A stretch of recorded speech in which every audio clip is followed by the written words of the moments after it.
Bonsoir. Donc, dans cette conférence, on va procéder en deux temps.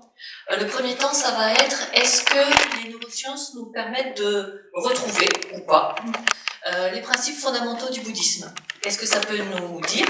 Et en fait, ça va être l'occasion pour certains de découvrir ces principes, mais d'une façon vraiment reformulée à l'occidental, puisqu'on va le voir du côté des neurosciences et de façon extrêmement concrète. Alors que parfois, l'enseignement bouddhique peut sembler très, très intellectuel, très hors sol. Et là, on va le voir de façon extrêmement concrète. Et puis, dans une deuxième partie, je vais justement aborder la question qui a été posée. Qu'est-ce que fait la méditation bouddhique sur nos cerveaux? En fait, les méditations bouddhiques, parce que les différentes méditations n'ont pas forcément les mêmes effets sur le cerveau. Et je vous parlerai vraiment de la pratique du bouddhisme. À ce moment-là, je ne vous parlerai pas de la pratique de pleine conscience, parce que c'est vraiment très facile de trouver de l'information sur la méditation de pleine conscience, c'est maintenant bien documenté. Mais si vous cherchez à vous renseigner, vous aurez beaucoup plus de mal de voir ce qu'une approche traditionnelle fait. Là, il faut vraiment aller chercher beaucoup plus dans la bibliographie pour arriver à trouver ces informations.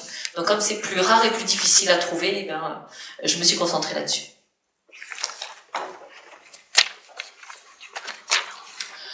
Donc on va commencer par comment est-ce qu'on peut revisiter le bouddhisme à travers les neurosciences. Un des principes fondamentaux du bouddhisme, et qui peut le distinguer d'autres traditions religieuses, c'est le principe qu'il n'y a pas un moi qui est une essence, il n'y a pas quelque chose qu'on puisse appeler une âme qui va être là, qui est fixe et qui éventuellement transmigrerait de monde en monde. Si quelqu'un vous dit ça, ça n'est pas un bouddhiste. Il n'y a rien de fixe dans une personne, et encore moins quelque chose qui pourrait continuer après sa mort de façon fixe. Ça, c'est pas du bouddhisme. Donc j'ai mis ici le principe fondamental du bouddhisme. Il n'y a pas de moi stable et constant.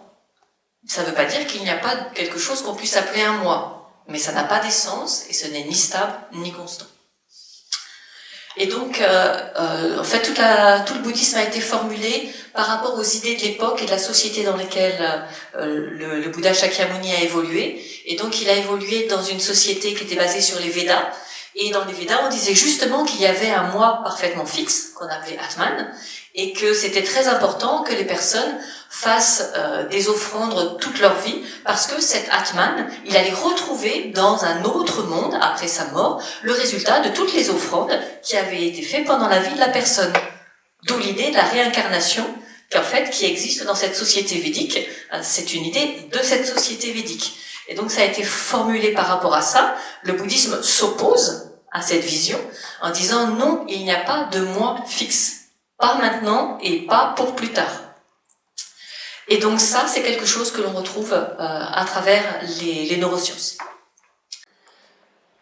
Donc dans les éléments importants du bouddhisme, il y a aussi la deuxième vérité. Alors peut-être vous avez l'habitude d'entendre la deuxième noble vérité, mais une vérité, elle n'est pas noble ou pas noble, c'est une vérité, point. C'est les vérités des nobles, c'est-à-dire de ceux qui pratiquent le bouddhisme. Et donc cette deuxième vérité, c'est qu'il y a une souffrance existentielle, c'est-à-dire qu'on ne peut jamais être content de sa vie, on ne peut jamais être satisfait durablement de sa propre vie. C'est ça la souffrance existentielle. On ne parle pas de la souffrance physique, c'est le fait de ne pas être satisfait en permanence de sa vie. Et d'après le bouddhisme, ça vient de ce qu'on appelle la soif, Krishna, c'est-à-dire qu'on n'est pas satisfait de sa vie parce qu'on veut toujours s'approprier quelque chose qu'on considère comme bon, et qu'on veut toujours rejeter autre chose qu'on considère comme mauvais. Et évidemment, ce qu'on va vouloir s'approprier, ça nous échappe, on n'arrive pas à le garder, on n'arrive pas à le garder longtemps. Et ce que l'on souhaiterait rejeter, on n'arrive pas à le rejeter assez longtemps, et ça revient coller en permanence. Ce qui fait qu'on n'est pas content parce qu'on ne garde pas ce qu'on veut, et on n'est pas content parce qu'on n'arrive pas à rejeter ce qu'on ne veut pas. Et il y a une analogie de ça que l'on retrouve dans le fonctionnement de l'esprit. Et c'est une expérience que vous avez forcément tous fait. Vous avez forcément un jour ou l'autre pris une cuillère pour touiller, je ne sais pas, votre café par exemple, mais vous venez de mettre un sucre dans le café et vous touillez votre café. Et vous savez parfaitement où est le sucre. Vous savez qu'il est en train de fondre, vous savez où sont les morceaux, vous savez tout. À ma connaissance, il n'y a pas de capteur au bout de la cuillère. Donc comment ça se fait que je sente tous les morceaux de sucre comme si j'avais mis mon doigt directement dans le café? C'est parce qu'en fait, dès que vous tenez quelque chose à la main, par exemple ça, mon corps s'est agrandi dans la représentation que mon cerveau s'en fait. Il a désormais inclus dans mon schéma corporel tout ce que je tiens dans mes mains, et il s'est agrandi d'autant. Et donc quand vous tenez une cuillère, pour votre cerveau, c'est comme si vos doigts se prolongeaient dans la cuillère, et donc il le retraite de la même manière, et ça vous donne les mêmes sensations que si vous aviez mis le doigt dans le café, à part le fait de se brûler bien sûr, et comme si vous sentiez exactement les mêmes choses.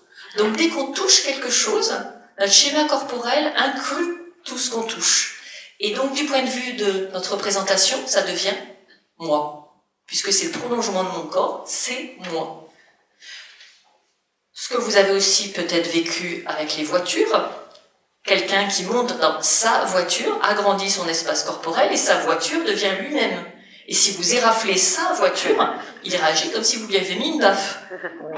Ce qui paraît très étonnant, hein, c'est juste une petite éraflure sur une voiture. Pourtant, les gens réagissent comme si on les avait frappés. Même chose si vous rentrez dans la maison de quelqu'un et que vous ne l'avez pas prévenu, de la même manière, on réagit comme si on était presque violé. Parce que on élargit notre espace, tout ce qu'on touche, ça devient moi. Le problème, c'est que quand je touche quelque chose que je ne souhaite pas être moi, le même processus a lieu. Tout ce que je touche devient moi, automatiquement, et y compris des choses que je considère comme négatives. D'où l'idée de la souillure. Si je touche quelque chose que je considère comme sale, je suis souillé, parce que cette chose que je ne veux pas est devenue automatiquement moi par le fonctionnement du cerveau.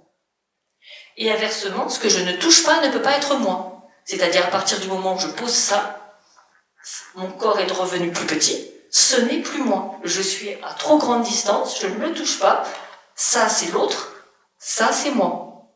Et donc si j'avais envie que ça m'appartienne, ben je peux pas puisque je ne suis pas en contact. Donc pour m'approprier, il faut que je vienne en contact avec les choses. Et pour rejeter, il faut que je les coupe du contact que j'ai avec les choses. Et c'est comme ça que notre esprit fonctionne pour ce qui est moi et ce qui n'est pas moi. Ça ne s'arrête pas du tout à la limite de notre peau. C'est tout ce avec quoi nous rentrons en contact et tout ce avec quoi nous cessons d'être en contact qui devient l'autre. Et c'est un fonctionnement qui va s'élargir bien sûr au-delà des objets qu'on touche. Après ça devient dans les relations interhumaines aussi, d'où l'importance du contact humain. Ce que je touche fait partie de moi, mon groupe. Ce que je refuse de toucher, ce que je ne veux pas toucher ou que je n'ai pas l'occasion de toucher, c'est l'autre, qui devient complètement autre, totalement différent de moi. Mais dès que je viens en contact et que je le touche, c'est plus si différent de moi, ça devient les miens. Et du coup, il y a les miens, les autres. Donc ça, c'est le fonctionnement spontané de notre esprit. Effectivement, là, on retrouve le bouddhisme qui dit que on veut tout le temps, sans même savoir qu'on le fait, s'approprier, rejeter. Notre cerveau fonctionne comme ça tout le temps. Il s'approprie, il rejette. Et on ne se rend absolument pas compte qu'on le fait. En permanence, ça se fait de façon complètement instinctive. On ne sait pas du tout qu'on le fait. Et ça, c'est ce que les bouddhistes appellent l'ignorance, le fait qu'on n'ait pas du tout conscience de nos propres fonctionnements et en particulier de ce qui nous rend, en fait, pas heureux dans l'existence. On ne s'en rend même pas compte parce que c'est le fonctionnement spontané de notre cerveau. Alors, il y a des courants bouddhiques qui disent que ça, c'est des poisons, le fait d'attraper, de rejeter. Et donc, nous allons nous débarrasser des poisons, nous allons arrêter de rejeter, nous allons arrêter de nous approprier. Et bien, autant arrêter d'avoir un cerveau. Ah oui, c'est pas possible.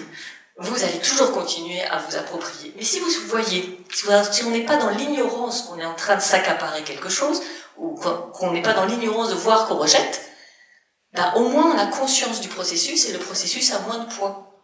Donc l'idée c'est pas d'essayer d'arrêter ce qu'on ne peut pas arrêter, qui est le fonctionnement naturel de l'esprit, mais d'avoir conscience que ça se fait et du coup que la prise soit forcément beaucoup moins forte.